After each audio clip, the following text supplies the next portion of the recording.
Today we're going to be looking at the newest offering from Rush FPV, the Tank Mini. It's a 20x20 800 milliwatt VTX. It has audio out, which is nice for something of this size. It has 5 volt ground, 2 grounds, DC in, so we'll be accepting VBAT, smart audio, video out, and the second ground. On this left side here, you see the frequency and the channel buttons, the power button. So it does go up to 800 milliwatts, like I said. The MMCX down here at the bottom. Okay, so it also comes with this little plate that snaps on the back. I believe this is an aluminum plate. It protects the electronics if you want to mount it in a kind of a tight space so nothing will be exposed. Also, I believe it's aluminum, so it doubles as a heat sink to disperse some of that heat. Also comes with these screws, some stack screws, and also some nuts and bolts to seal this down if you want to just zip tie it or tape it to the back of your quad. I'm going to be running this with this DJI MMCX right angle antenna. So this is going to be a direct connection here to minimize interference and vibrations from SMA joints and stuff like that that'll degrade the signal. So I'm basically just going to take this and pop it in the back of the reverb, and we'll see how it goes.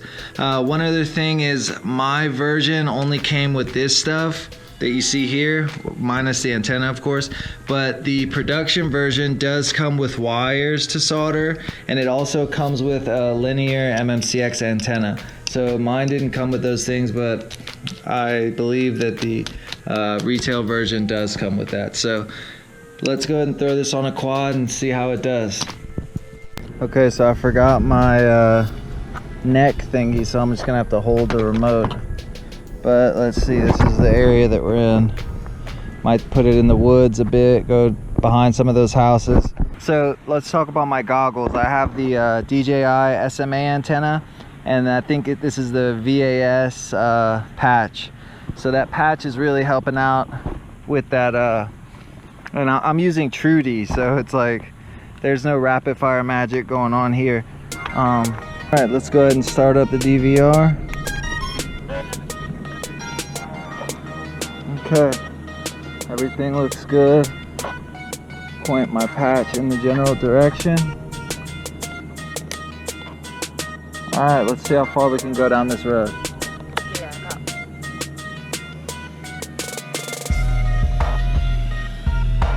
I'm just gonna follow the road. First, I'll go behind this house again. So when we do go behind this house, we do have a little bit of breakup. Nothing crazy. Everything's still visible. But when you're out in the open, so I guess it's not penetrating because I have it set at 500 milliwatts. So when it's out in the open, it's just unbelievable. Let me get a little higher. My RSSI gets low before the video. So this is insane. 80 RSSI, let me get over the grass.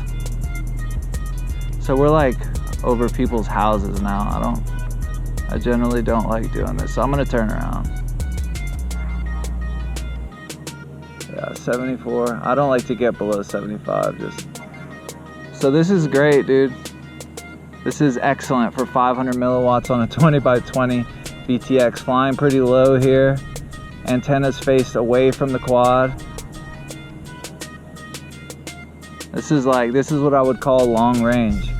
If we would get out of the city limits, I guess we kind of are, but if we would be out in the mountains or something, no problems. Look at this. Get low.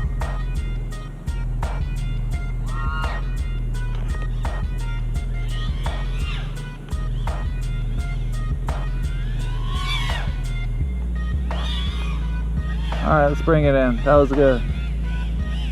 Battery's not doing that good, but whatever. This is kind of a hungry quad. It's got the 2207 Johnnies on it, so it's heavy as hell too. It's a reverb frame. All right, well that was good. So let's get back on the bench, talk about what we've seen. So minimum RSSI 57, and I would never say that it was unflyable.